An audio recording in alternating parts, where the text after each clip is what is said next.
everyone. I have a couple of disclaimers. I don't know if that's the right word to use actually. But the first one is if you hear any creaking, I am in my recliner and it is not reclined because I'm rocking a little bit because I'm feeling anxious. And the other thing is I just got back from the grocery store, so very anxious. That was not I don't like the grocery store, so there's some dry mouth that came about from the anxiety. um just in like to update, like in case this is relatable. um I was just gonna apologize for my talking, but I'm not gonna do that. So I had mentioned on here before that I was increased to 2 milligrams of estrogen to see if that would like help with like the nausea and the barfing. And so I did some experimenting because you guys do that too, right? Like whenever you're trying to figure something out about yourself or looking for patterns or something, or I don't know, trying to work something out, don't you experiment different ways with it? I don't know how to explain that better, but I wanted to see if I could go mow without using an anti-nausea pill. And I was hoping that the estrogen was enough. The increase was enough, hopefully. So yesterday I decided it was a good idea to go out at 4 o'clock in the afternoon when it was 80 degrees out and like give this a shot. Because that's when it came into my mind and that's when I had to go do it. And you guys know how that is, right? So I went to go mow to see if I could make it the whole way through without a nausea pill. And I got out of the backyard, which was like, that almost never happens. Like, well, I guess it does, but like I usually have to already take breaks, and our backyard is super tiny. Basically, I made it to the last like 2 minutes. And I thought I was doing so good. I didn't feel nauseous. I was like, oh my God, this is the farthest I have gotten in so long with like mowing and not having to take a break to go barf. And then just as I thought that, I felt the need to take a break to go barf. So like I turned the mower off and I go around to the front because I was mowing right by the porch, and Alicia had snuck out there and she was sitting on the porch because she fucking knew I wasn't going to make it the whole way through.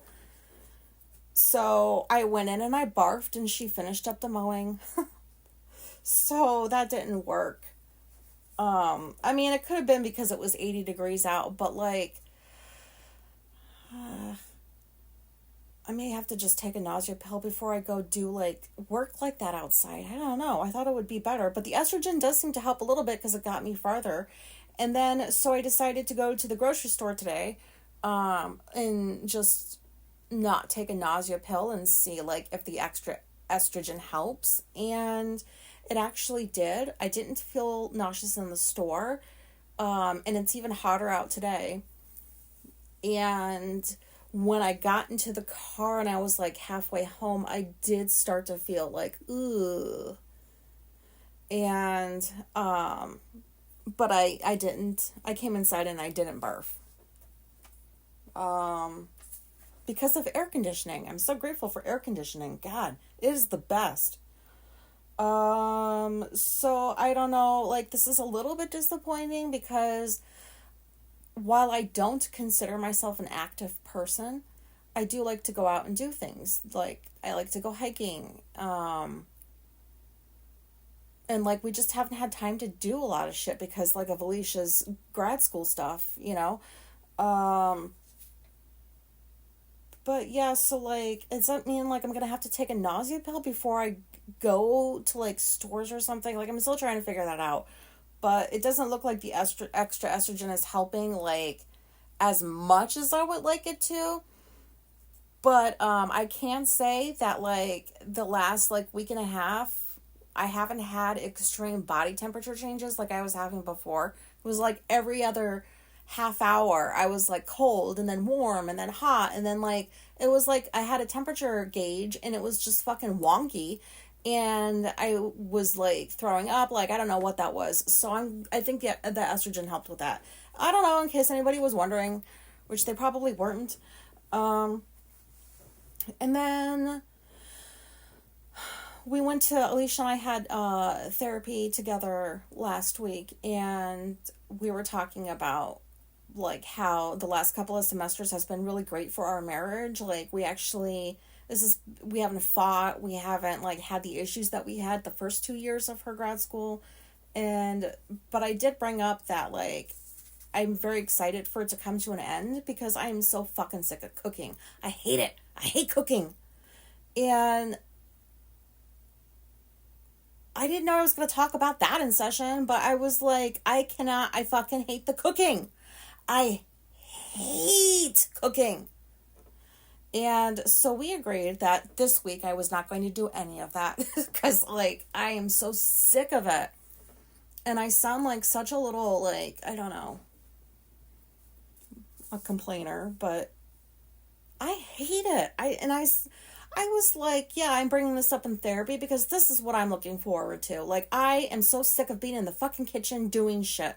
And I sounded so entitled or whatever, and I wasn't trying to be, but I absolutely hate the kitchen. And you know, I was reading an article on Substack by somebody today, and they used the term kitchen loser because they were referring to themselves as somebody that does meal service delivery and doesn't like cook at all. And I like the term kitchen loser because like that's what I am. I hate it. It sucks. And like whatever I do produce, like it's not like gourmet. Like I don't know. I don't like spending here, I'm just gonna be honest. I don't like spending the whole 2 minutes it takes to cook up some eggs for her. And then I have to wait for it to cool down before I cover it because she doesn't like that I do it too quick, and then a little puddle of water forms inside because I was too lazy to wait. So I don't want to do that anymore. I don't want to cook her lunch. Could be ravioli. Could be maybe a salad or tuna noodle bullshit casserole. I'm so tired of that. I'm so tired of like having to like, did I give her this protein bar? Did I give her that bag of nuts? Like, is this not going to be enough for her? Like, did I forget anything? And like, then the dinner. Oh, I would have to do that too. And it's not like I have to. She didn't make me. I volunteered. Because you have to when you're married. You can't just make the other person do it all. Just because she decided she wanted to go to grad school doesn't mean she has to do everything by herself because she made that choice. You know, so yeah, I have been inconvenienced for 3 fucking years now. And I hope she never listens to this episode because I know you guys will get it. But yeah, I am really looking forward to not having to do that. Apparently I can't escape this chore forever. Because Alicia said, well, you know, like, there are going to be times, like, you know, where it would be nice if you would cook dinner or, you know, a couple times a week or whatever. And I'm like, we will revisit that when it comes to you being completely done with this semester. Because this is her last semester. She's already, like, 2 weeks into it. And I just want out of that fucking kitchen. I want out of it. It's my birthday. I can complain. And she knows I don't like being in there, but like it does the driving her to ketamine, fine, you know, whatever. That's doable. Like the crazy schedule that like we both have had to endure for like however long, like whatever. It's just the cooking.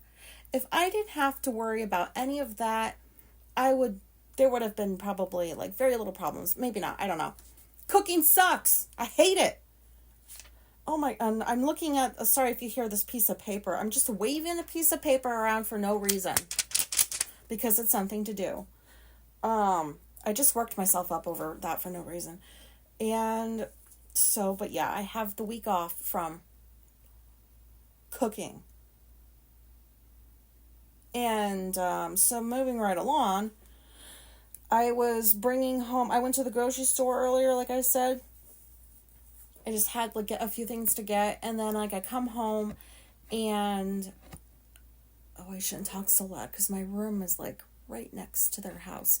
So like those neighbors that moved in last summer that are autistic, and I was like, ooh, I'm so excited. I am not excited. I take it back. I'm not excited. I mean, I'm excited that they're autistic. I don't know if they know they are, but they are. But they're like very friendly neighbors. And oof, this is a weird thing to complain about, but I don't like really friendly neighbors. I don't like mean neighbors either. I just like neighbors that don't talk to me. Um, because when I parked the car, like my car is like on the opposite side of the house away from theirs. Like, I don't know if that makes sense. And so like I was pretty far away, and like the lady, her name is Gigi.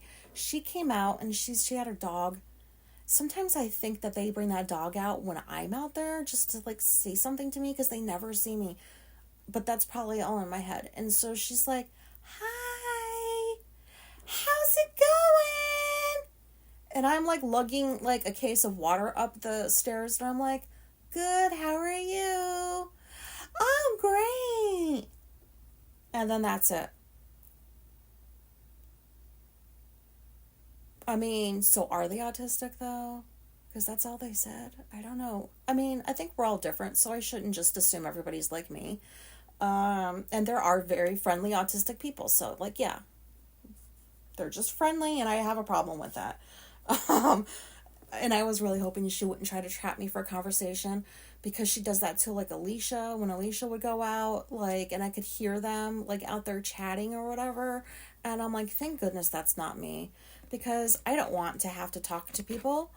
Because it usually doesn't go well, especially when I don't know them that well. It doesn't go over very well. So, and the summer is just beginning. Actually, it's not even summer yet. It's probably still spring. Is it? I don't know. Um, yeah, I have to plan ahead. Like, I don't know how to avoid that. I feel like this is just a complaining episode. I'm so sorry I'm all over the place. I really need to get this stuff out of my head. Um,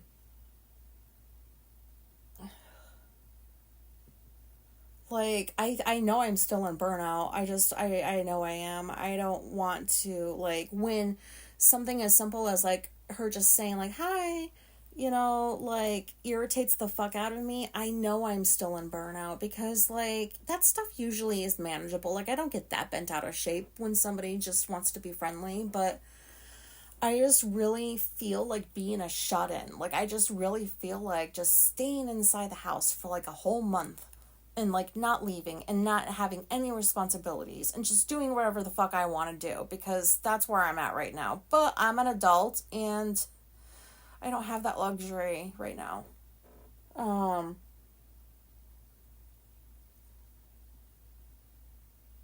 but anyways,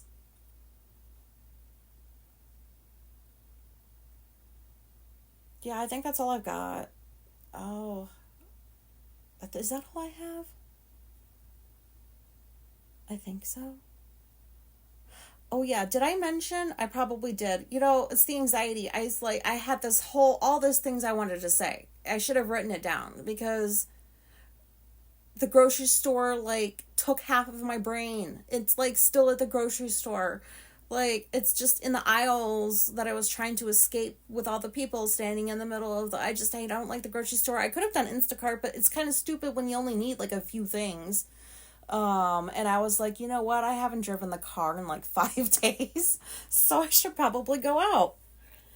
And now, like, I feel like I'm trying not to waste your guys' time, but I really can't remember the rest of the stuff that, like, I was wanting to get on here and talk about, and I'm really sorry about that. I really probably should write things down so I don't forget them, so I will do that for the next time. But the gist of this episode is it's my birthday. I can complain if I want to. If it's your birthday, you can complain if you want to. And if it's not your birthday, you can still complain if you want to. Um, I'm very proud to be an autistic person. Very, very proud. Um, and I hope you are too. I'm proud of your autism. So, before I leave, and before you decide never to listen to me again, I have an Instagram. Please go over there and befriend me and like I don't know, send me a message, chat with me. Like I want to talk to you guys. Um what's my thing at Instagram? I don't know. I don't know where you can find me. Is it my name? Autistic Ange? I think I have a link. And also, I'm on Substack. I know I keep bringing that up. And while it would be nice to have paid subscribers, you can just go over there and read for free. Like, I didn't put any of my stuff behind a paywall. It's all available if you want to just read stuff, because I definitely express myself way better in writing than I do verbally. And I write about different things it's all about autism and stuff. So, like, it could be relatable. Or if you know somebody who just found out that they're autistic, maybe you can, like, point them to my Substack, because there's, like, a bunch of stuff there that could be helpful. I also have a Patreon. I'm going to just say nobody has signed up for Patreon yet. It's been like 2 months. And, that's okay. I'm not offering anything spectacular. I understand. So, but I'm going to try to lure you over there.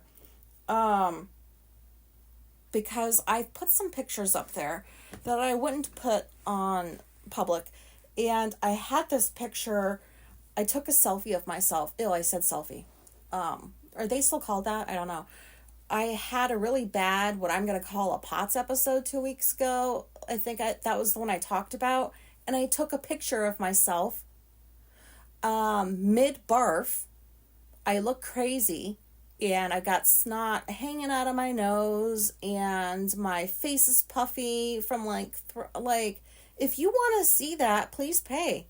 Please pay $5 to go look at that picture, and then, like, stick around, and maybe other people will come and we can have, like, conversations and stuff. But yeah, like, I don't think anybody's going to want to pay $5 to see my POTS picture, but I'm putting it up there anyways. And it's really embarrassing, which is why I am not doing that for public. I don't even want to do it, period. But I don't know. I feel compelled to share this picture because I think other people would be able to relate to it in some way. And it's an actual picture of me, not like a cartoon like my profile pictures tend to be. Okay, that's all I wanted to say. I really, really hope this was relatable. Basically, happy birthday to me, to you. And please still listen to me. I will make the next episode better. Okay, thank you. Goodbye.